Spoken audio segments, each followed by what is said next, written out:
Hi friends, எல்லாருக்கும் ஒரு hi. இன்றைக்கி நம்ம வீடியோவில் என்ன பார்க்க போகிறோம் அப்படின்னு சொல்லிட்டு பார்த்தீங்கன்னா, கிராமத்து ஸ்டைல் பக்காவான ஒரு மூலிகையை வச்சு செய்யக்கூடிய ஒரு துவையல் தான். இதை கிராமத்து சைடில் இந்த மூலிகையை வச்சு கிராமத்து சைடில் துவையலும் பண்ணுவாங்க, ஊறுகாவும் ரெடி பண்ணுவாங்க. இன்றைக்கி நம்ம வீடியோவில் துவையல் தான் பண்ணியிருக்கோம்.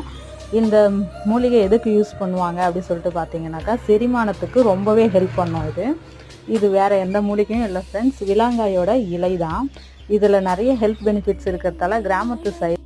ஹாய் ஃப்ரெண்ட்ஸ், எல்லாருக்கும் ஒரு ஹாய். இன்றைக்கி நம்ம வீடியோவில் என்ன பார்க்க போகிறோம் அப்படின்னு சொல்லிட்டு பார்த்தீங்கன்னா, கிராமத்து ஸ்டைல் பக்காவான ஒரு மூலிகையை வச்சு செய்யக்கூடிய ஒரு துவையல் தான். இதை கிராமத்து சைடில் இந்த மூலிகையை வச்சு கிராமத்து சைடில் துவையலும் பண்ணுவாங்க, ஊறுகாவும் ரெடி பண்ணுவாங்க. இன்றைக்கி நம்ம வீடியோவில் துவையல் தான் பண்ணியிருக்கோம்.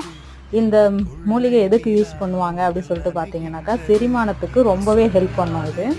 இது வேறு எந்த மூலிகையும் இல்லை ஃப்ரெண்ட்ஸ், விலாங்காயோட இலை தான்.